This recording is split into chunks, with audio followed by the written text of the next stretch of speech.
International air and space প্রোগ্রামে সুযোগ পেলেও কাকদ্বীপের সুভাষনগরের ঋত্বিকা মাইতি তার কাছে সুযোগ রয়েছে নাসার বিজ্ঞানীদের সামনে নিজের মতবাদ তুলে ধরার, আর সেজন্য আমেরিকায় পাড়ি দেবে সে।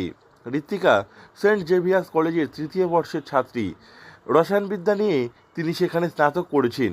ফেব্রুয়ারি মাসে ভারতের মহাকাশ গবেষণা কেন্দ্র ইসরোর আলোচনা সভায় ডাক পেয়েছিলেন তিনি। এক্সা এয়ারোস্পেস নামে একটা কোম্পানি বা অর্গানাইজেশন এটা অর্গানাইজ করেছে। আর এই ব্যাপারটা হবে নাসার ফেসিলিটি সেন্টার। ওখানে নাসার ইঞ্জিনিয়ার সায়েন্টিস্টরা এসে আমাদেরকে গাইড করবে। আমি এখানে অ্যাপ্লাই করেছিলাম, আর এখানে বিভিন্ন সিলেকশন প্রসেস ছিল। তার মধ্যে আমাকে একটা জায়গায় বলতে হয়েছিল যে আমি কেন এই ব্যাপারটা নিয়ে এত মোটিভেটেড, বা আমার কোনো ইনোভেটিভ আইডিয়াস আছে নাকি যেটা আমার পরবর্তী স্পেস রিসার্চের ক্ষেত্রে হেল্প করবে। তো আমি সেই সব নিয়ে একটা এসে লিখেছিলাম, এবং তার উপর ভিত্তি করে ওরা আমাকে সিলেক্ট করে। ইসরোর আলোচনা সভায় বিজ্ঞানীদের সামনে মহাকাশ গবেষণার বিভিন্ন বিষয় নিয়ে তার মৌলিক ভাবনা তুলে ধরেছিলেন তিনি। আর তারপর আবারও মার্কিন যুক্তরাষ্ট্র থেকে ডাক এসেছে তার।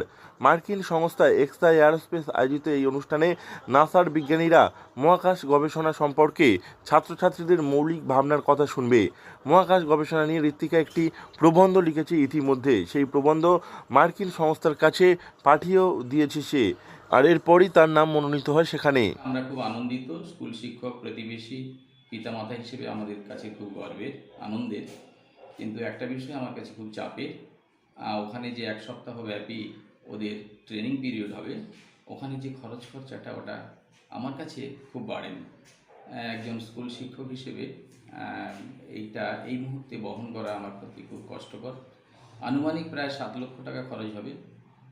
আমার মনে হয়েছে, আমরা খোঁজখবর নিয়ে যেটা দেখেছি ছাত্রী হিসেবে, আমাদের রাজ্য থেকেও প্রথম এই সুযোগটা পেয়েছে।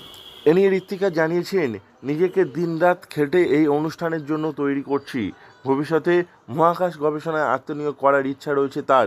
ঋত্বিকার এই সাফল্যে খুশি কাকদ্বীপের বাসিন্দারা, তার এই সাফল্যে খুশি তার পরিবারের লোকজনও।